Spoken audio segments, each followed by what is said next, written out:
પહેલું જે ચેપ્ટર હતું આપણું સંચાલનનો સ્વરૂપ હેતુ, એ તમે વ્યવસ્થિત એના મેં આઈએમપી ક્વેશ્ચન પણ આપ્યા હતા,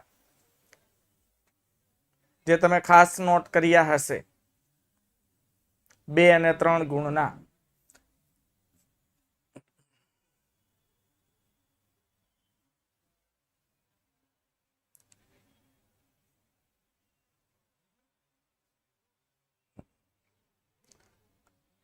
ઓકે, ચાલો તો વિદ્યાર્થી મિત્રો આગળ વધીએ.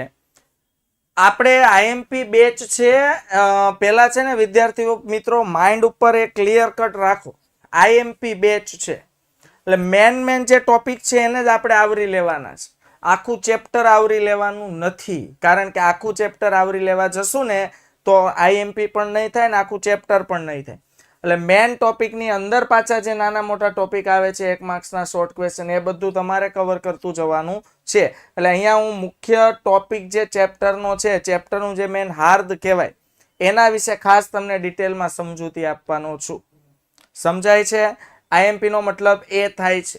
એની સાથે સાથે હું તમને બેક ટુ બેક તમારી સરળતા માટે કેટલાક આઈએમપી ક્વેશ્ચન્સ આપું છું. જેમ કે આ ચેપ્ટર પૂરું થશે એટલે પાછા 2 ગુણના અને 3 ગુણના કેટલાક આઈએમપી ક્વેશ્ચન્સ આપીશ. જો નથી ખબર પડતી એમાં ક્વેશ્ચન્સ મોસ્ટ ઓફ આમાંથી હશે અને આની બહારના પણ હોય, કારણ કે આખું મોટું ચેપ્ટર છે, તો 1-2 ક્વેશ્ચન જે 2 માર્ક્સના કે 3 ગુણના હોય, ન સમજ પડે તો તમે મને પૂછી શકો છો, વોટ્સએપ સપોર્ટનો ઉપયોગ કરી શકો છો. ઓકે વિદ્યાર્થી મિત્રો, તો આજે આપણે ચેપ્ટર નંબર 2 તરફ જવાનું છે. બાળકો, પહેલા આપણે જોયું chapter number 1.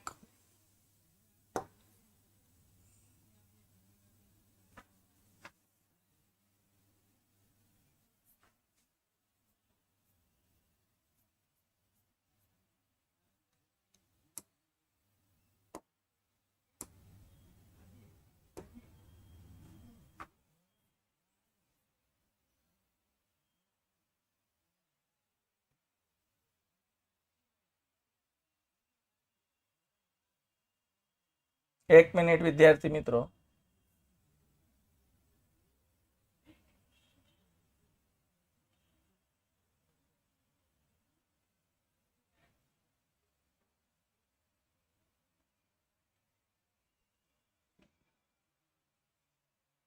One minute, colour pen હું સિલેક્ટ કરું છું. 2 મિનિટ વેઇટ કરજો.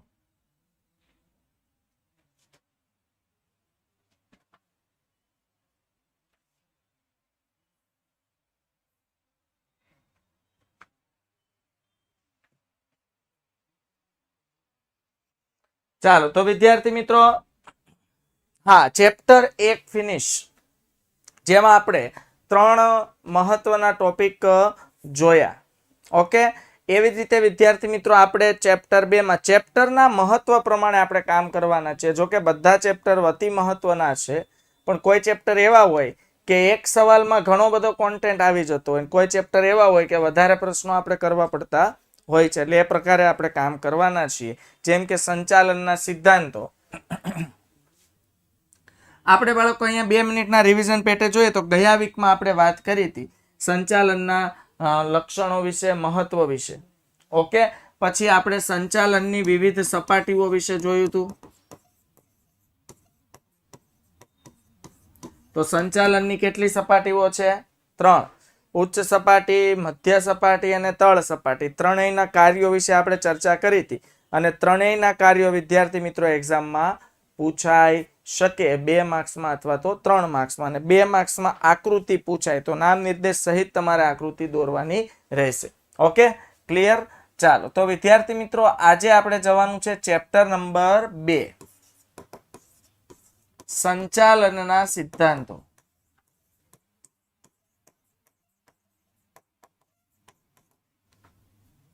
સિદ્ધાંત એટલે નિયમ.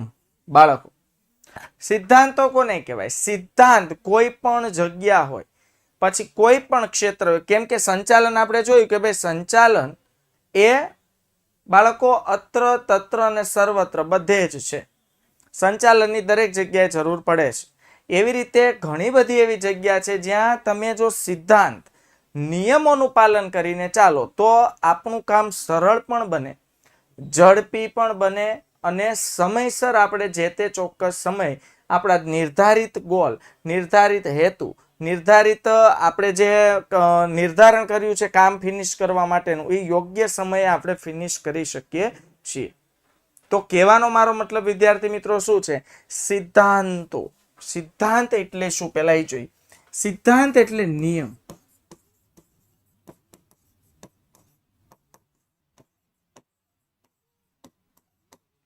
જેટલું તમે નિયમો અને કાયદાનું પાલન સચોટ અને ચોક્કસ કરો છો વિદ્યાર્થી મિત્રો, એટલો જ ફાયદો આપણા રિઝલ્ટ પર આવે છે.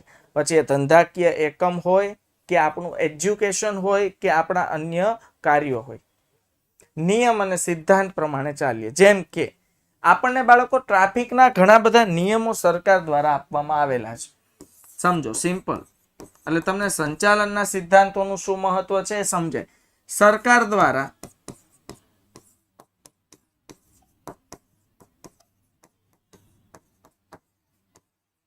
ટ્રાફિકના નિયમો આપવામાં આવેલા છે. યસ ઓર નો?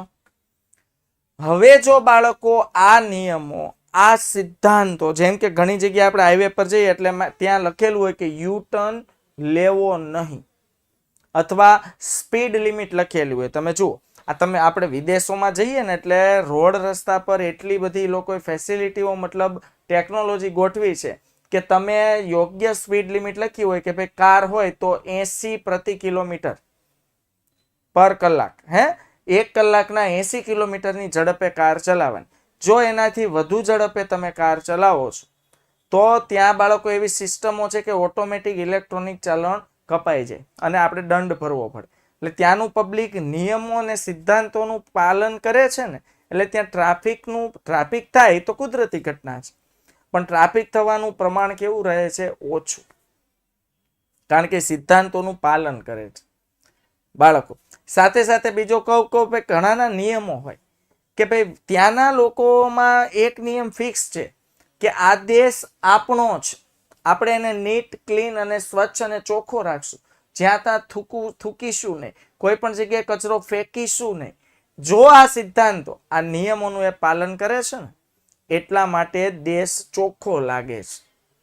આપણે પણ જો દરેક ભારતના નાગરિક આ નિયમોનું પાલન કરતા થઈ જઈએ તો આપણને પણ દેશ કેવો લાગે? ચોખ્ખો. એટલે આ વાત થઈ છે સિદ્ધાંતો છે કે ભાઈ રોડ રસ્તાના જે સિદ્ધાંતો છે, એ ઉપરાંત લાયસન્સ, કે લાયસન્સ વગર આપણે ગાડી ન ચલાવવી જોઈએ, પીયુસી હોવી જોઈએ, પોલ્યુશન અંડર કંટ્રોલ, કે ભાઈ તમારું વાહન છે કેટલું પ્રદૂષણ ફેલાવે છે એનો એક મતલબ અંદાજિત ટકાવારી છે.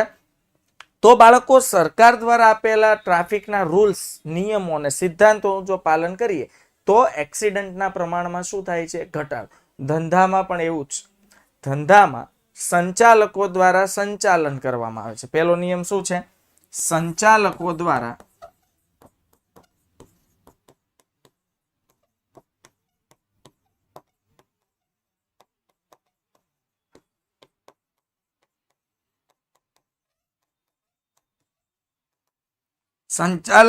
સંચાલન કરવામાં આવે છે. આ માટે સંચાલકો એક માર્ગદર્શિકાનો ઉપયોગ કરે છે.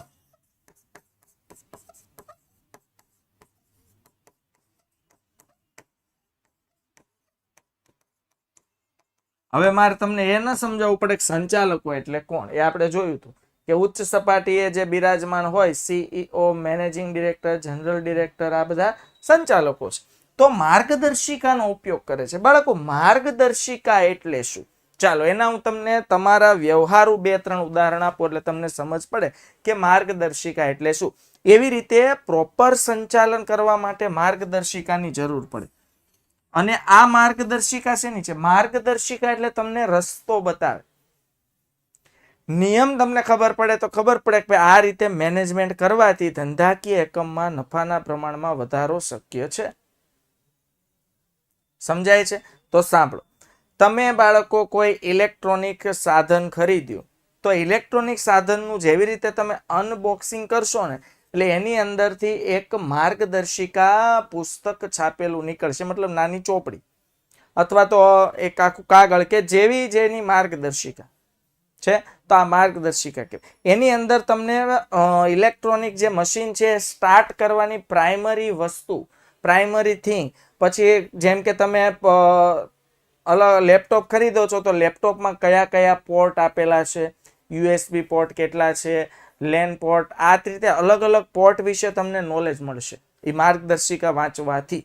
સામાન્ય તમે ફોન ખોલીને અનબોક્સિંગ કરો ને એટલે એમાં પણ એક નાનકડી માર્ગદર્શિકા આવશે જેમાં તમને બતાવશે ફોન સ્ટાર્ટ કઈ રીતે કરાય. સિમ્પલ. આ છે માર્ગદર્શિકા, જેનાથી તમને રસ્તો મળે કે ભાઈ હવે આગળ નેક્સ્ટ મારે આ કામ કરવાનું છે, જેથી કરીને આપણે અટવાઈએ નહીં. છે કોઈ પણ તમે ઇલેક્ટ્રોનિક સાધન લ્યો તો ભાઈ શરૂઆતમાં આપણે સ્ટાર્ટ કરતા ન આવડે તો આપણે એ ચોપડી જો વાંચી લઈએ તો આપણે સરળતાથી એને સ્ટાર્ટ કરી શકીએ. વિદ્યાર્થી મિત્રો,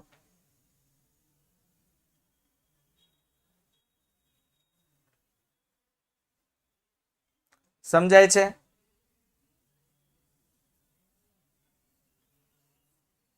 એવી રીતે તમે સમજો કોઈ કોસ્મેટિક વસ્તુ ખરીદો છો તો કોસ્મેટિક વસ્તુ છે એનો યુઝ કઈ રીતે કરવું એવી માર્ગદર્શિકા અંદર એક કાગળનો લખાણ કરેલું કાગળ હોય છે, જેથી તમે આઈડિયા મેળવી શકો કે કોસ્મેટિકનો યુઝ કઈ રીતે કરી શકો. એવી જ રીતે બાળકો સંચાલનની માર્ગદર્શિકા એને કહેવાય સંચાલનના સિદ્ધાંતો.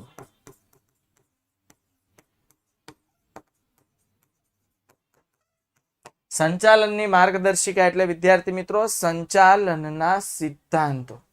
આ છે સંચાલનના સિદ્ધાંતો જે માર્ગદર્શિકા પૂરી પાડે છે. યાદ રાખજો, સંચાલનના સિદ્ધાંતો સંચાલકોને માર્ગદર્શન ચીંધવાનું કામ કરે છે.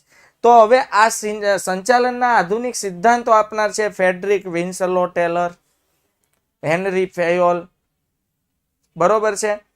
તો આ લોકો જે સંચાલન શાસ્ત્રી હતા એ લોકોએ ઘણા બધા આધુનિક વૈજ્ઞાનિક સંચાલનના સિદ્ધાંતો આપેલા છે જેના વિશે આપણે આ ચેપ્ટરમાં ચર્ચા કરવાની છે. તો આજે વિદ્યાર્થી મિત્રો આપણે આગળ વધીએ તો આઈડિયા આવ્યો કે ભાઈ સંચાલનના સિદ્ધાંતો એટલે શું? એક એવા નિયમો જે નિયમોને આધીન જો સંચાલકો સંચાલન કરે તો ધંધાકીય એકમના જે હેતુઓ છે, જે ગોલ છે તે અવશ્ય પાર પડે અને સરળતાથી અને ચોક્કસ સમયે આપણે ધ્યેય નિર્ધારિત જે કરેલા છે એને પાર પાડી શકીએ છીએ. ચાલો હવે અહીંયા બાળકો તો આ જે માર્ગદર્શિકા છે, આ જે સિદ્ધાંતો છે, આ નિયમો છે એનું શું મહત્વ? મેં કીધું એમ કે ભાઈ ટ્રાફિકના સિદ્ધાંતો નિયમો છે એનું શું મહત્વ? એનું મહત્વ એ છે કે ટ્રાફિક ના સિદ્ધાંતોનું પાલન કરવાથી આપણે એક્સિડન્ટના પ્રમાણમાં ઘટાડો કરી શકીએ છીએ. રોડ રસ્તા વચ્ચે જેમ કે આપણે ઇન્ડિયામાં તમે જુઓ 4 રસ્તા આવે એટલે 2 આમ જતા હોય, 2 જમણી બાજુથી આવતા હોય, 2 ડાબી બાજુથી આવતા હોય, 2 સામેથી, બધા એક જગ્યાએ ભેગા થઈ જાય. જો આપણે ત્યાં ટ્રાફિક બ્રિગેડ જવાન ન હોય તો છે તો ભાઈ વિદેશોમાં ટ્રાફિક જવાનોની જરૂર જ નથી પડતી, એ લોકો સિગ્નલ પર ચાલે છે અને આપને સિગ્નલ દેખાતા નથી, આટલો ફરક છે. જો આ સિદ્ધાંતોનું પાલન કરવામાં આવે, સિગ્નલ પર દરેક વ્યક્તિ ચાલતો થઈ જાય તો સમયસર જે તે જગ્યાએ પહોંચતો થઈ જાય.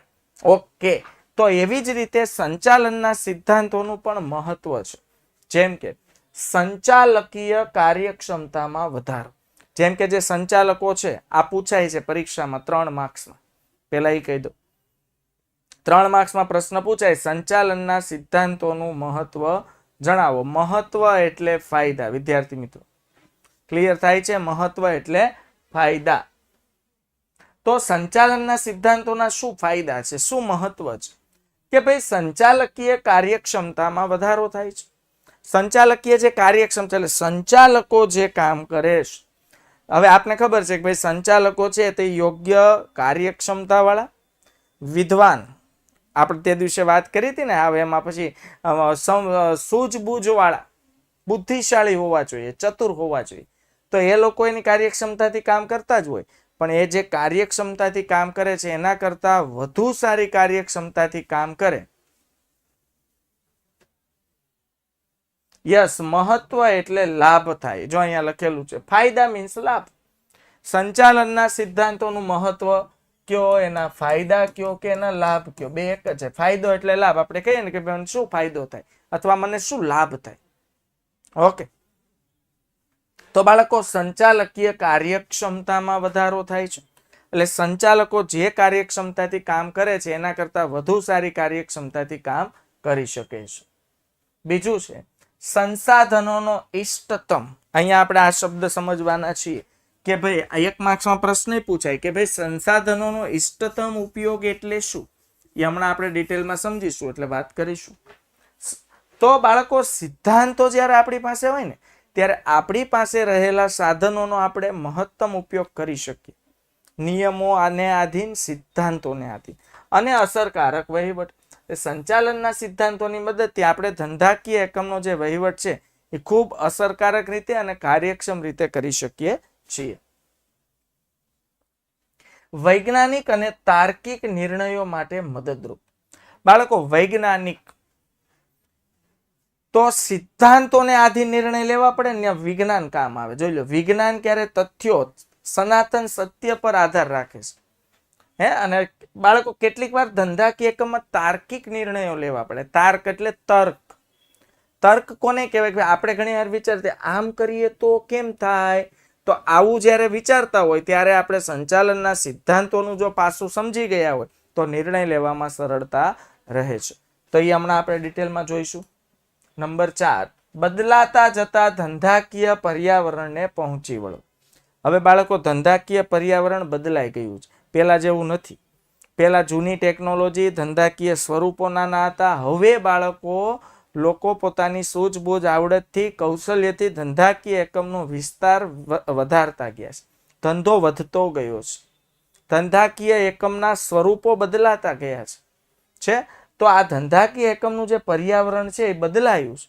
તો કહેવાય ને પરિસ્થિતિ સામે પગ ભરી શકાય. પરિસ્થિતિ હવે બાળકો એવો સમય આવ્યો, જેવી પરિસ્થિતિ હોય ને એવું ડગલું આપણે ભરવા. તો એની સાથે ભળવા માટે, પરિસ્થિતિ સાથે હળીમળી રહેવા માટે, બદલાતા જતા ધંધાકીય પર્યાવરણને પહોંચી વળવા માટે સંચાલન અતિ આવશ્યક છે. પછી આવે છે બાળકો સામાજિક જવાબદારી અદા કરો. મેં કીધું ને જેમ આપણે એક સામાજિક પ્રાણીએ છીએ, જેમ કે આપણે આપણી આસપાસના તમામ જે પ્રાણી માત્ર છે, જેમ કે આપણે ડોમેસ્ટિક એનિમલ લઈ લો તો એમાં ડોગ, કેટ, કાઉ, બફેલો, આ બધા ડોમેસ્ટિક પ્રાણીઓ છે. પક્ષીઓ છે ડોમેસ્ટિક, ચકલી, પોપટ, મોર છે. તો આ બાળકો હવે કેવું થયું, આપણે જે સિમેન્ટના જંગલો ઊભા કર્યા ને એમાં એ લોકોના રહેઠાણ છીનવાઈ ગયા છે. હા, બાકી આ પૃથ્વી પર માત્ર મનુષ્યનો જ અધિકાર છે એવું હંમેશા ખોટું છે. તો બાળકો હવે કેવું થાય કે ભાઈ પાપ તો આપણાથી થઈ ગયા છે, તો હવે પુણ્ય શું કરવા? તો એના માટે સામાજિક જવાબદારી હતા. જેમ કે મોટા મોટા ધંધાકીય એકમ છે એ સમાજને ઉપયોગી થાય ને એવા ઘણા કાર્યો કરે છે, સામાજિક જવાબદારીઓ અદા કરે. જેમ કે તમે ઉત્તરાયણના સમયમાં જુઓ, એવી ચેરિટેબલ સંસ્થાઓ છે જે ઉડતા પક્ષીઓ ઘાયલ થાય તો એની દેખરેખ કરે છે. ઘણા અપંગ, ગાય કે ભાઈ કોઈ હાઈવે ઉપર એક્સિડન્ટ થયું એવા પશુઓ માટેના હોસ્પિટલો બનાવે છે. એવી જ રીતે સમાજ માટે, એટલે માણસ માટે પણ ઉપયોગી છે, કારણ કે આપણે પણ એક સામાજિક પ્રાણી છીએ. તો ધંધાકીય એકમો સોસાયટીમાં, એટલે કે મતલબ એ સોસાયટી કહેવાય, આખો સમાજ એટલે સોસાયટી. તો સમાજ માટે હોસ્ટેલ બનાવે, શાળા બનાવે, કોલેજો બનાવે, બાળકોને નજીવા દરે અથવા સસ્તા અથવા ફ્રીમાં મફતના દરે ભણાવે. આવી ઘણી બધી સામાજિક જવાબદારીઓ અદા થાય. પણ એ ક્યારે થાય? ધંધો નફો કરે તો. અને ધંધો નફો ક્યારે કરે? સંચાલનના સિદ્ધાંતોનો ઉપયોગ કરીને આગળ વધવામાં આવે ત્યારે. અને છેલ્લો મુદ્દો છે બાળકો સંશોધન, તાલીમ અને વિકાસ માટે ઉપયોગી. નવા સંશોધન કરવાના હોય, એક્સપેરિમેન્ટ. તાલીમ એટલે કર્મચારીઓને ટ્રેનિંગ આપવી હોય ને તો નિયમો, સિદ્ધાંતોની ખાસ જરૂર પડે. અને ધંધાકીય એકમના વિકાસ માટે તો સંચાલનના સિદ્ધાંતોના ફાયદા છે. અચ્છા, 3 માર્ક્સમાં પ્રશ્ન પૂછાય. સાહેબ 2 માર્ક્સમાં પ્રશ્ન પૂછાય ને તો સંચાલનના સિદ્ધાંતોનું મહત્વ જણાવો એવું લખે. 3 માર્ક્સમાં જો એવું જ લખે સંચાલનના સિદ્ધાંતોનું મહત્વ અથવા ફાયદા અથવા લાભ જણાવો, 3માં જે શબ્દ હોય મતલબ એક જ થાય. તો 2 માર્ક્સમાં પ્રશ્ન પૂછાય ને તો તમારે માત્ર 6 મુદ્દા લખવાના. 2 મુદ્દાનો 1 માર્ક્સ. 2 માર્ક્સમાં પૂછાય તો. સમજાય છે? ક્લિયર થાય છે એવરીબડી?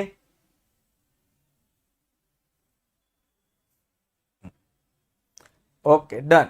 જો 3 માર્ક્સમાં પ્રશ્ન પૂછાય તો બાળકો 6 મુદ્દાનું લિસ્ટ લખવાનું. અને તમે ઈચ્છો તો કોઈ પણ 3 મુદ્દા તમને મનપસંદ, તમે જેને સારા રીતે સમજાવી શકો એવા 3 મુદ્દાની સમજૂતી આપવાની. 3 માર્ક્સ મળે છે. એવો કોઈ નિયમ નથી 6 મુદ્દા હોય 6 એ 6 સમજાવવા પડે.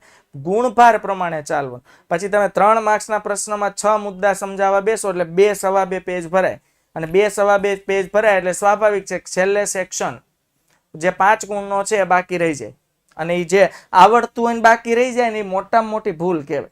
એટલે આ ભૂલ સુધી ન પહોંચી એ ખાસ કાળજી રાખવાની. ક્લિયર થાય છે વિદ્યાર્થી મિત્રો? 2 માર્ક્સમાં સમજાવવાની કોઈ જરૂર નથી. હા, મુદ્દા એ રીતે હોય તો સમજૂતી આપવી પડે, અલગ વાત છે. તમને એમ કે સંચાલનના સિદ્ધાંતો જણાવો, તો આ 6 મુદ્દા જ ઇનફ છે. 2 માર્ક્સ છે, 20 નથી. તો 2 માર્ક્સમાં 6 એ 6 મુદ્દા છાપી દેવાના, બેઠા માર્ક્સ. 2 મુદ્દાનો 1 માર્ક્સ મળે આરામથી. સોરી, 3 મુદ્દાનો. ક્લિયર થાય છે? ઓકે. તો 2 ગુણમાં પૂછાય તો 6 એ 6 મુદ્દા લખવાના છે, 3 ગુણમાં પૂછાય તો પણ 6 એ 6 મુદ્દા લખીને 3 મુદ્દા તમારા મનપસંદ જે હોય એ સમજાઈ દેવા. હાલો, ક્લિયર થાય છે એવરીબડી? ચાલો આગળ વધીએ. તો પહેલો મુદ્દો સમજીએ, સંચાલકીય કાર્યક્ષમતામાં વધારો. બાળકો, સિદ્ધાંતો, નિયમો, કાયદા અને કાનૂન હોય ને એટલે કામ વ્યવસ્થિત અને પ્રોપર થાય. જ્યાં સિદ્ધાંતો, નિયમો, કાયદા અને કાનૂનનો અભાવ હોય ત્યાં કામ વ્યવસ્થિત થતું નથી. સ્કૂલ લેવલે તમે વાત કરો ને તો એવું હોય, જે સ્કૂલમાં સ્ટ્રિક્ટ નિયમો હોય, ડિસિપ્લિન હોય, ત્યાં વિદ્યાર્થીઓનું રિઝલ્ટ સારું આવતું હોય. કારણ કે સ્કૂલ ડિસિપ્લિન છે, સ્કૂલના મેનેજમેન્ટ, ટ્રસ્ટીઓ, સંચાલકો, પ્રિન્સિપલ ડિસિપ્લિનમાં છે, એટલે એ લોકો અવશ્ય બાળકોને ડિસિપ્લિનમાં રાખશે, અને બાળકો ડિસિપ્લિનમાં રહેશે તો રિઝલ્ટ સુધરશે જ. બાળકો, તમે ખુદ એવો સિદ્ધાંત બનાવી લો, ગમે તે થાય, સવારે 5 વાગે ઉઠીને 1 કલાક વાંચવું છે, 6 થી 7 ફ્રેશ થઈને સ્કૂલે જવાનું છે, આવો જો તમે નિયમ બનાવો તો અવશ્ય તમારા રિઝલ્ટમાં સુધારો આવે. તો આ નિયમ છે. સંચાલકીય કાર્યક્ષમતામાં વધારો કરે સિદ્ધાંતો. તમે એક નિયમ એવો બાંધી લીધો કે ગમે તે થાય 5 વાગે ઉઠવાનું, સવારે 1 કલાક વાંચન કરવાનું છે, તો બાળકો તમારી જે કાર્યક્ષમતા છે ને એમાં વધારો થાય. સમજાય છે?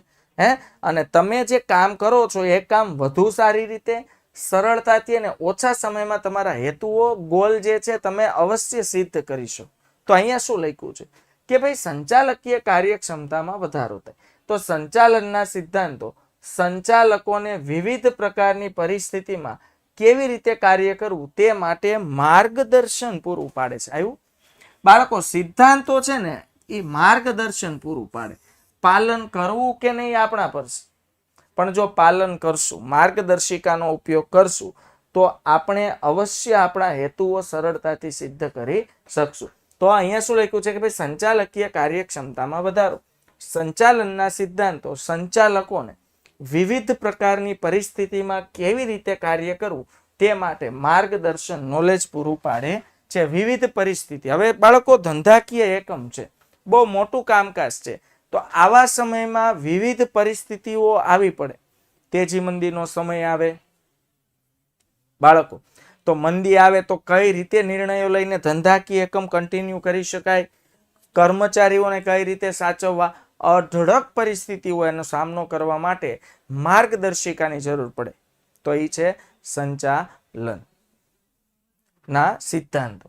જેના દ્વારા એટલે સંચાલનના સિદ્ધાંતો દ્વારા ધંધાકીય એકમની કાર્ય પદ્ધતિમાં સુધારો આવે. જોઈ લો, સિદ્ધાંતોનો જ્યારે આપણે ઉપયોગ કરતા થઈએ છીએ ને ત્યારે આપણી કાર્ય પદ્ધતિમાં સુધારો આવે છે. ચાલો સ્ટુડન્ટ લેવલનું તમને ઉદાહરણ આપું કે બાળકો, તમે એક સરસ મજાનું ટાઈમ ટેબલ બનાવ્યું છે, બરોબર છે, અને એ ટાઈમ ટેબલ તમે નિયમબદ્ધ ફોલો કરો છો, તો તમે ખુદ વિચારજો. તમે છે ને ન કર્યું હોય ને તો હવે આપણી પાસે સમય ઓછો છે, ટાઈમ ટેબલ બનાવીને મહેનત કરો, તમારી કાર્ય પદ્ધતિમાં સુધારો આવશે. અસ્તવ્યસ્ત ભટકવાથી કાર્ય ચોક્કસ રીતે થતું નથી. કેન્દ્રિત થઈને કામ કરવાથી કાર્ય ચોક્કસ રીતે થાય છે. સમજાય છે? તમે ઘડીક વાર થાય તા BA કાઢીને વાંચો, ઘડીક વાર થાય તો એકાઉન્ટ વાંચો, ઘડીક વાર થાય તો BA ઇકો વાંચો, ઘડીક વાર થાય તો સ્ટેટ વાંચો, 1 કલાકમાં 4 વિષય ફેરવી નાખો ને એટલે ક્યારેય કાર્ય પદ્ધતિમાં સુધારો ન આવે, રિઝલ્ટ બેસે નહીં. ચોક્કસ અને પ્રોપર ટાઈમ ટેબલ બનાવ્યું કે કયા ટાઈમે કયો વિષય વાંચવો, કયા વિષયમાં મને વધારે વાંચનની જરૂરિયાત છે, કયો વિષય મને સરળતાથી યાદ નથી રહેતો. બીએ છે તો બીએમાં ઘણા બધા મુદ્દા આવે છે, તો એનો એક સિદ્ધાંત છે કે મુદ્દાઓ યાદ રાખવા માટે એક જ ટ્રીક છે, રિપીટ રિપીટ રિપીટ રિવિઝન. તો મહત્વના જે પ્રશ્નો છે એના મુદ્દાઓનું એક અલગ લિસ્ટ બનાવો. એ લિસ્ટ અઠવાડિયામાં 2 વખત શાંતિથી શાંત માઇન્ડે વાંચી જાઓ.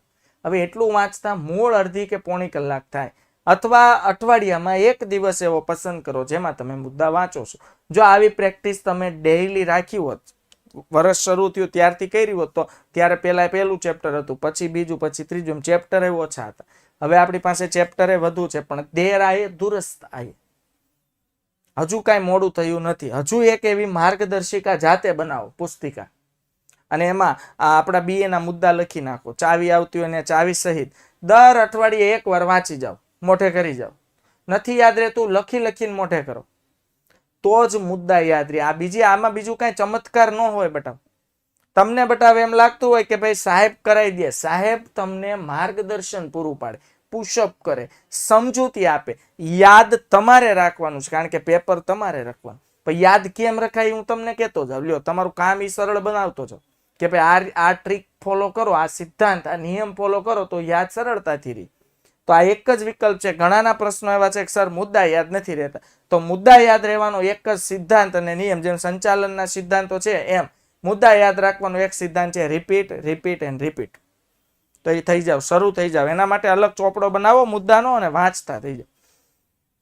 તો બાળકો, સંચાલકોના સિદ્ધાંત દ્વારા ધંધાકીય એકમની કાર્ય પદ્ધતિમાં સુધારો આવે છે અને તેનાથી સંચાલકીય કાર્યક્ષમતામાં પણ વધારો થાય છે. સંચાલકીય કાર્યક્ષમતામાં વધારો થાય છે એટલે સંચાલકો જે કાર્યક્ષમતાથી કામ કરે છે એના કરતા વધુ સારી કાર્યક્ષમતાથી કામ કરવા માટે પ્રોત્સાહિત થાય છે. હવે છે બાળકો સંસાધનોનો ઇષ્ટતમ ઉપયોગ અને અસરકારક વહીવટ. ચાલો બાળકો, ધંધાકીય એકમમાં માનવ અને ભૌતિક સંસાધનો મોટે ભાગે મર્યાદિત હોય છે. મર્યાદિત એટલે મર્યાદિત પ્રમાણમાં. એમ તમને જોઈએ એવા માણસો મળી જ રહે એવું જરૂરી નથી. અને ભૌતિક સાધનો મર્યાદિત હોય. 5 મશીન હોય ને પછી 5 મશીનની જરૂર હોય, 10 નો ફિટ કર્યા હોય, 5 જ ફિટ કર્યા હોય, ભૌતિક સાધન. તો એક છે બાળકો માણસ. હવે આ જે માણસ છે ને બાળકો, એને સ્વભાવ બહુ અસર કરે છે, લાગણી બહુ અસર કરે. માણસ એટલે શું? લાગણીશીલ પ્રાણી. અને મશીનને કઈ લાગણી આવતી નથી. મશીનને તમે એક થપ્પડ મારશો એને ખોટું લાગી જાય, રિહાઈ જાય, કામ બગાડશે નહીં. ક્લિયર થાય છે? ઓકે. તો બાળકો, કહેવાનો મતલબ શું છે? તમારે માણસ સાથે કામ લેવાનું છે અને ભૌતિક ચીજ વસ્તુ, મશીનરીઓ, યંત્રો સાથે કામ લેવાનું છે. તો બંને સાથે કામ લેવાની પદ્ધતિ એક જ રાખો ને એટલે તમે ક્યારેય સફળ ન થાવ. જે રીતે તમને મશીન પાસેથી કામ કઢાવવાની ટેવ હોય એવી રીતે જો તમે માણસ પાસેથી કામ કઢાવો ને એટલે ક્યારેય ધંધાકીય એકમના સંચાલક તરીકે આપણે સફળ થતા નથી. કારણ કે મશીન સાથે કામ કઢાવવું કે માણસ કાંઈ મશીન નથી. એટલે માણસ સાથે કામ કરવાની પદ્ધતિઓ અલગ હોય છે. ઓકે. તો હવે એમાં બાળકો અહીંયા શું છે કે ભાઈ આ એકમ છે એમાં આ સાધનો મોટે ભાગે મર્યાદિત હોય છે. તેથી તેનો ઇષ્ટતમ ઉપયોગ ખૂબ જરૂરી છે બાળકો. ઇષ્ટતમ ઉપયોગ એટલે શું? ચાલો, આ 1 માર્ક્સનો પ્રશ્ન છે.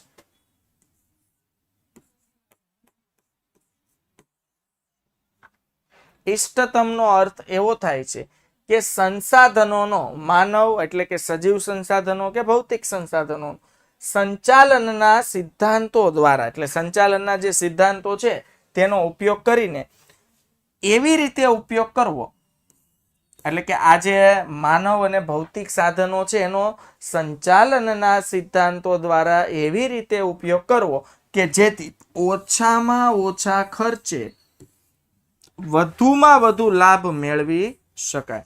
ઓછામાં ઓછા ખર્ચે વધુમાં વધુ લાભ મેળવી શકાય. સમજાય છે? જો બાળકો, કેટલીક વખત ઓછા ખર્ચે વધુ સારું કામ કઢાવી શકાય. જેમ કે માણસ, હું તમને સિમ્પલ ઉદાહરણ આપું.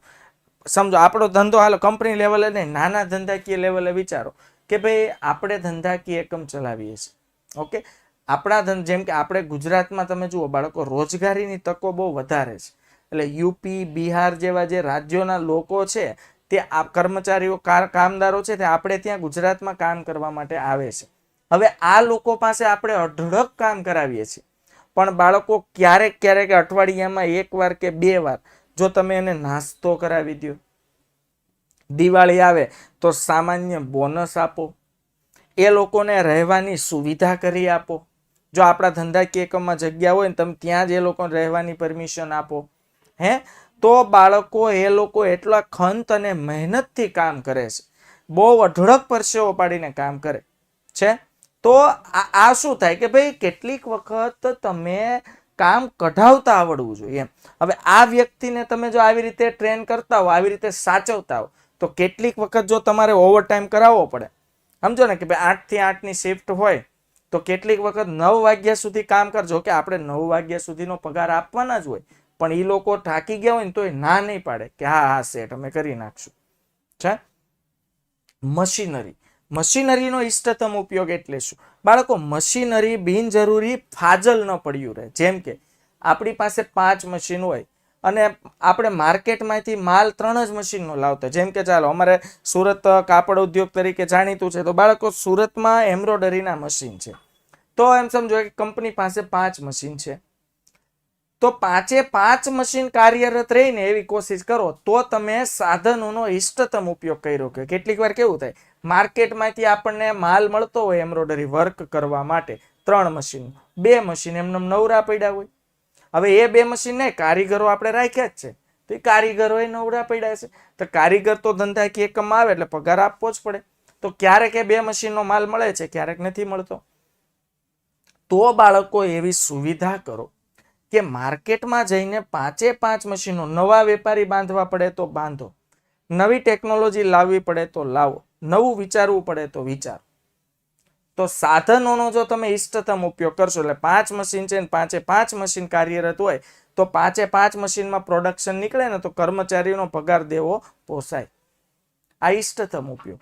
તો સિમ્પલ એની વ્યાખ્યા તો તમારે આ જ રીતે લખવાની છે. ઇષ્ટતમનો અર્થ એવો થાય છે, અહીંથી તમારે લખવાનું, સંસાધનોનો સંચાલનના સિદ્ધાંતો દ્વારા એવી રીતે ઉપયોગ કરવો કે જેથી ઓછામાં ઓછા ખર્ચે વધુમાં વધુ લાભ મેળવી શકાય. અને અહીંયા આપણે લાભની વાત કરીએ તો લાભ એટલે નફો. ઓછામાં ઓછા ખર્ચે વધુમાં વધુ નફો કરી શકાય. અને માર્કેટમાં હાલ આ ટ્રેન્ડ ચાલે છે. અત્યારે તમારે કોઈ પણ વસ્તુનું જો તમે વેચાણ કરતા હો તો તમે વસ્તુનો ભાવ વધારી શકતા નથી. ભાવ વધારશો એટલે આપણા જે હરીફો છે એ પણ સારી જ વસ્તુ બનાવે છે, લોકો એની વસ્તુ ખરીદતા થઈ જશે. તો તમારે જો નફો કમાવવો હોય તો કિંમત વધારવાની નહીં, કિંમતના બદલે ખર્ચ ઘટાડવા. ખર્ચ ઘટાડો એટલે ઓટોમેટિક જે વચ્ચે ડિફરન્સ આવે શું બની જાય? નફો. બાળક, તો સંસાધનોનો ઇષ્ટતમ ઉપયોગ. હવે સજીવ અને નિર્જીવ બંને વિશે મેં વાત કરી, તો બંને માટે સંચાલનના સિદ્ધાંતો અલગ અલગ યુઝ કરવાના. મશીન સાથે કામ કરો એવી જ રીતે માણસ સાથે કામ કરો ક્યારે ભેગું થાય નહીં. સંચાલનના સિદ્ધાંતો સંચાલકોને તેમના દ્વારા લેવામાં આવેલ નિર્ણયો, હાલો નિર્ણયો કોણ લેશે? સંચાલકો. પણ સિદ્ધાંતો જે છે ને સંચાલકો દ્વારા લેવામાં આવેલા નિર્ણયો કાર્યોનું કારણ અને અસર જોવા માટેની તક આપે છે, જેનાથી બગાડ અટકાવી શકાય. બિનજરૂરી સમયનો બગાડ, બિનજરૂરી વસ્તુનો બગાડ. તો અહીંયા શું છે કે ભાઈ સંચાલનના સિદ્ધાંતો સંચાલકોને તેમના દ્વારા લેવામાં આવેલ નિર્ણયો કાર્યોનું કારણ અને અસર જોવા માટેની તક આપે છે. કાર્યોનું કારણ અને અસર જોવા માટેની તક આપે છે, જેનાથી બગાડ અટકાવી શકાય છે. વિદ્યાર્થી મિત્રો, અહીંયા શું છે કે ભાઈ નિર્ણયો જે લીધા છે, આપણે જે કાર્યો કર્યા છે, કાર્યોનું કારણ અને અસર એની શું થશે. ચાલો, સંચાલકો કોઈ નિર્ણય લે છે કે ભાઈ દરેક કર્મચારીઓને બોનસ આપવું છે, તો આ બોનસની શું અસર થાય? બોનસની અસર થાય. તમે કર્મચારીઓને બોનસ આપો ને એટલે વધુ સારી કાર્યક્ષમતાથી કામ કરે. જો ભાઈ કાર્યક્ષમતા બધામાં હોય જ, પણ કેટલીક વાર હોય ને એના કરતાં ઓછી કાર્યક્ષમતાથી કામ થતું હોય. કોઈ કર્મચારીની કેપેસિટી છે કે ભાઈ 1 કલાકમાં 15 યુનિટ બનાવે, બરોબર, પણ એ કામ કરે છે 1 કલાકમાં 10 યુનિટનું. પણ જો એને બોનસ આપવામાં આવે, અલગ અલગ રીતે પ્રોત્સાહિત અભિપ્રેરણ તાલીમ આપવામાં આવે તો એ એની પૂર્ણ કાર્યક્ષમતાથી કામ કરે.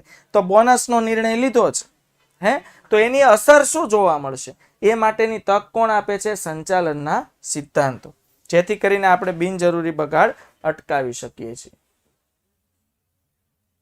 હવે આવે વૈજ્ઞાનિક અને તાર્કિક નિર્ણયો માટે મદદરૂપ. બાળકો, કેટલાક વૈજ્ઞાનિક નિર્ણયો લેવાના હોય. જો નિર્ણયો હંમેશા હકીકત આધારિત, વૈચારિક રીતે લેવાયેલા, હેતુને સુસંગત અને ન્યાયી હોવા જોઈએ. 1 માર્ક્સનો પ્રશ્ન છે.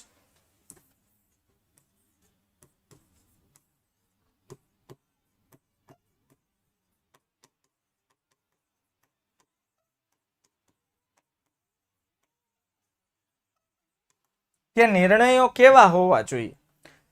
બાળકો, નિર્ણયો હંમેશા હકીકત આધારિત. હકીકત આધારિત એટલે તુક્કાબાજી નહીં. હકીકત શું છે એને ધ્યાનમાં રાખીને વૈચારિક રીતે લેવાયેલા, એટલે કે વિચારીને લેવાયેલા, સૂઝ બૂઝ મગજ બુદ્ધિનો ઉપયોગ કરીને લેવાયેલા, અને હેતુને સુસંગત. એટલે આપણે જે નિર્ણયો લેતા હોય ને તે હેતુને લક્ષી હોવા જોઈએ. હેતુ સુસંગત એટલે હેતુલક્ષી. આપણો જે ધંધાકીય એકમનો હેતુ છે ને એ હેતુ કેમ પાર પાડી શકાય, હેતુ પાર પાડવામાં કેમ સરળતા રહે. હું જો નિર્ણય લઈશ તો એના કારણે મેં જે ગોલ નક્કી કર્યો છે આ ગોલને શું અસર થશે એને આથી નિર્ણયો લેવા જોઈએ. અને ન્યાયી હોવા જોઈએ. ન્યાયી એટલે બાળકો વાજબી, કોઈ સાથે અન્યાય ન થાય ને એવા. કર્મચારીઓ પાસેથી હું 8 કલાક 10 કલાક કે 12 કલાક સુધી કામ કરાવું ને ન્યાયી નિર્ણય છે. પણ હું કર્મચારીને એમ કહું કાલથી તમારે બધાએ 15 કલાક ફેક્ટરીમાં કામ કરવાનું છે, એ ન્યાયી નિર્ણય ન કહેવાય, એ હેતુ સુસંગત ન કહેવાય. એનાથી ઉલટાનો કર્મચારી થાકે, વસ્તુની ક્વોલિટી બગાડે અને પોતાની કાર્યક્ષમતામાં પણ શું થાય? ઘટાડો. હા, તમે 1-2 દિવસ 2-5 દિવસ આવું ચલાવી શકો, દરરોજ માટે આ પદ્ધતિ ચલાવી શકાય નહીં. આને કહેવાય ન્યાયી. ન્યાયી એટલે શું? કર્મચારી રિલેક્સ રહેવો જોઈએ. દર અઠવાડિયામાં 1 કે 2 રજા આપો. જેમ કે વિદેશોમાં આ સિસ્ટમ છે, દર શનિ અને દર રવિવારે રજા આવે છે. દર શનિ અને દર રવિવારે રજા આવે છે બાળકો. તો દર શનિ અને દર રવિવારે રજા આવે ને એટલે એ લોકો સોમવારથી શુક્રવાર સુધી પૂરી કાર્યક્ષમતાથી કામ કરી શકે, કારણ કે શનિ રવિમાં એ લોકો રિલેક્સ થઈ જાય છે. તો કહેવાનો મતલબ શું છે કે નિર્ણયો હંમેશા, યાદ રાખજો 1 માર્ક્સનો પ્રશ્ન, નિર્ણયો હંમેશા હકીકત આધારિત, વૈચારિક રીતે લેવાયેલા, હેતુને સુસંગત અને ન્યાયી હોવા જોઈએ. એ ઉપરાંત નિર્ણયો સમયસર, વાસ્તવિકતાપૂર્ણ અને અસરકારક હોવા જોઈએ. એટલું જબરજસ્ત કોમ્પિટિશન વાળું માર્કેટ છે કે તમને જે નવો વિચાર કે આઈડિયા આવે એ વિચારવામાં પાછો સમય બગાડશો તો એ આઈડિયા કોઈ અન્ય વ્યક્તિએ ઓલરેડી અપ્લાય કરી દીધો હશે. અત્યારે સમય એવો છે કે આપણે જે વસ્તુ વિચારતા હોય ને માર્કેટમાં ઓલરેડી લોન્ચ થઈ ગયેલી હોય, ચેક કરીએ તો ખબર પડે કે આ તો માર્કેટમાં ચાલુ ઓલરેડી લોન્ચ થઈ ગયું છે. તો નિર્ણયો સમયસર એટલે ટાઈમ ટુ ટાઈમ, વાસ્તવિકતાપૂર્ણ એટલે માર્કેટ જે વાસ્તવિક માર્કેટ હોય ને એને આધીન, માત્ર ભવિષ્યની અનિશ્ચિતતાને આધીન નહીં. અને અસરકારક હોવા જોઈએ કે તમે જે નિર્ણયો લ્યો છો એની હકારાત્મક અસર. હવે આપણી તો લાગણી એવી જ હોય કે હકારાત્મક અસરો થાય, તો હકારાત્મક અસરો થાય એવા હોવા જોઈએ. સંચાલનના સિદ્ધાંતો સંચાલકોને યોગ્ય નિર્ણય લેવા માટે ચાવીરૂપ ભૂમિકા પૂરી પાડે છે. બાળકો, જ્યાં જ્યાં અટવાઈએ ત્યાં સંચાલનના સિદ્ધાંતો ચાવીરૂપ ભૂમિકા પૂરી પાડે છે. સંચાલકો સંચાલનના સિદ્ધાંતોનો ઉપયોગ કરીને પોતાના નિર્ણયો આરામથી લઈ શકે છે. બદલાતા જતા ધંધાકીય પર્યાવરણને પહોંચી વળવા માટે. જો સામાન્ય રીતે આ 1 માર્ક્સનો પ્રશ્ન છે, MCQ.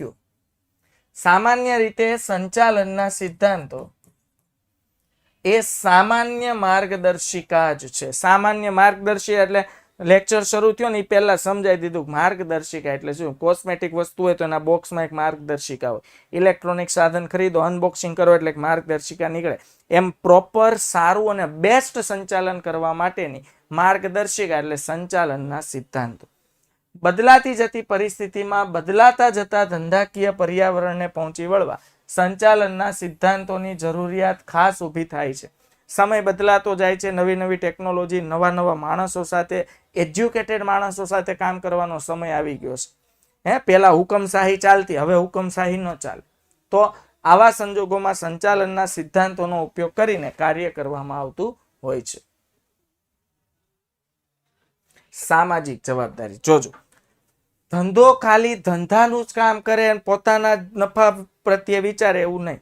સંચાલનના સિદ્ધાંતો એવું કહે છે કે દરેક ધંધાકીય એકમે નફો થાય તો કેટલીક સામાજિક જવાબદારીઓ પણ અદા કરવી પડે. ધંધો એ સમાજનું અવિભાજ્ય અંગ છે. એટલે ધંધાને સમાજથી અલગ ન કરી શકાય. અવિભાજ્ય એટલે અલગ ન કરી શકાય, સમાજનો જ એક ભાગ છે. ધંધો સમાજમાં જ રહીને પોષણ મેળવે છે. યાદ રાખજો, સમાજના જ લોકો દ્વારા ચલાવવામાં આવે છે. તો સમાજના જ લોકો દ્વારા ચાલતો ધંધો અને નફો થાય તો એ નફામાં સમાજનો પણ કેટલોક અધિકાર છે, જે સમાજ માગતી નથી પણ ધંધાએ સામે આવીને પોતાની સામાજિક જવાબદારીઓ અદા કરવાની હોય છે. નફાને ધંધાનો એક ધ્યેય ગણવામાં આવે છે, પરંતુ એકમાત્ર ધ્યેય નથી. માત્ર ધંધાનો ધ્યેય નફાનો જ નથી, પણ જે સમાજમાં રહીને ધંધાનો વિકાસ થાય છે, વિસ્તાર થાય છે, ધંધો વધે છે, એ સમાજનો વિકાસ અને ઉન્નતિ એ પણ ધંધાકીય એકમનો ધ્યેય છે. કે ભાઈ તમે જુઓ, મોટી મોટી કંપનીઓ જે વિસ્તારમાં ચાલે છે ને એ વિસ્તારમાં એ લોકો શું કરે છે, પોતાના સમાજના લોકોનો ઉત્કર્ષ થાય, એની લાઈફસ્ટાઈલ, જીવન ધોરણ ઊંચું આવે તમામ પ્રયાસો કરે. એક તો જો જે સમાજમાં ધંધાકીય એકમની સ્થાપના થાય, જે સોસાયટીમાં, ત્યાંની આસપાસના દરેક વિસ્તારોને રોજગારી મળી રહે. જેમ કે આપણે ગુજરાતમાં કેવડિયા કોલોની છે, તો વિશ્વનું સૌથી મોટું સ્ટેચ્યુ ઓફ યુનિટી બન્યું છે સરદાર વલ્લભભાઈ પટેલનું, શ્રી સરદાર વલ્લભભાઈ પટેલનું જે સ્ટેચ્યુ છે. તો બાળકો એનાથી આપને એમ થાય આમાં ક્યાં કરોડો નાખી સરકાર. જો ભાઈ, સરકાર કે ગાંડી તો છે નહીં. આપણા કરતા એ સરકાર કોઈ નિર્ણય લે ને એ પેલા તજજ્ઞો જે હોય ને એ લોકોની સલાહ લેતા હોય. તો એનાથી બાળકો ત્યાંના આસપાસના જે ગ્રામ્ય વિસ્તારના લોકો છે, જે રોજગારીથી વંચિત છે, ત્યાંના લોકોને રોજગારી મળી રહે છે.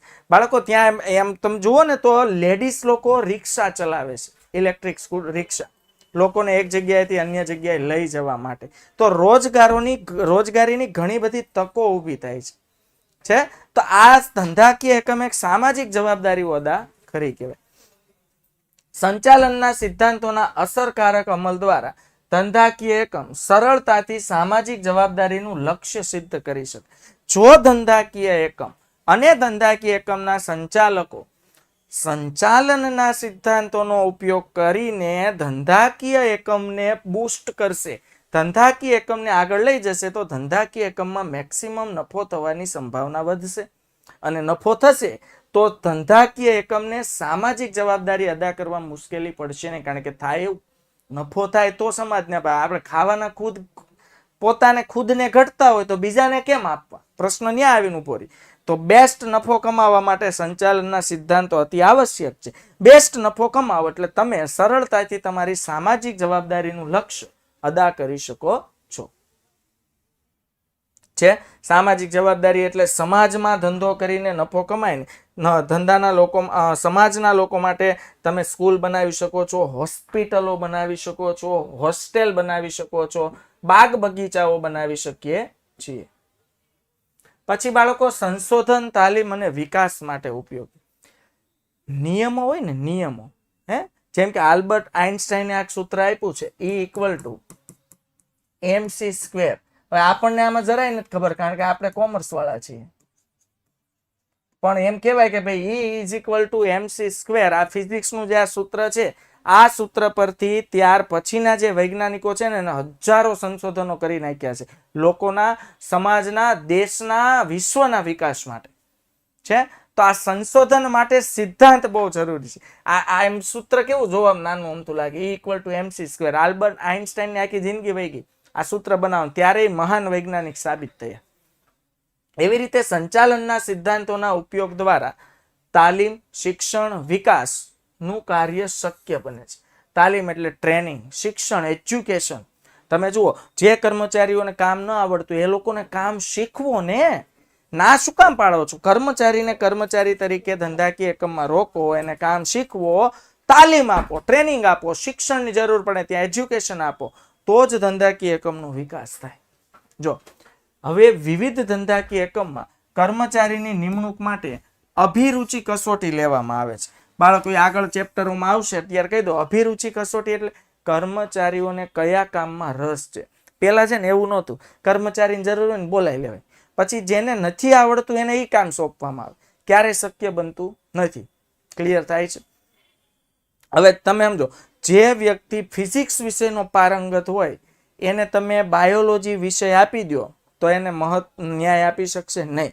તો હવે કર્મચારીની નિમણૂક માટે અભિરુચિ કસોટી લેવાય. પહેલા જ પૂછાય, ભાઈ તમને શેમાં રસ છે? એમ કે ફિઝિક્સમાં. આપણે જરૂર હોય ફિઝિક્સની, હાલો ભાઈ આવી જાઓ. તો આપણને યોગ્ય કામ માટે યોગ્ય વ્યક્તિ મળ્યો કહેવાય. ક્લિયર થાય છે?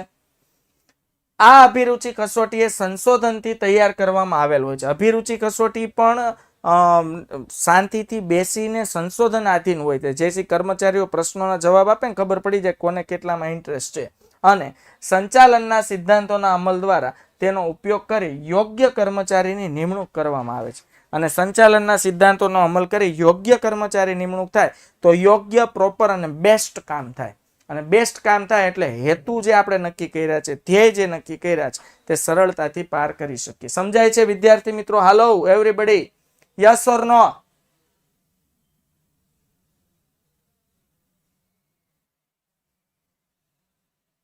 હાલો એવરીબડી, ઓકે ડન. ચાલો તો વિદ્યાર્થી મિત્રો, તો આજે તમારે સંચાલનના સિદ્ધાંતોનું મહત્વ 2 માર્ક્સમાં પૂછાય, 3 માર્ક્સમાં પૂછાય. વ્યવસ્થિત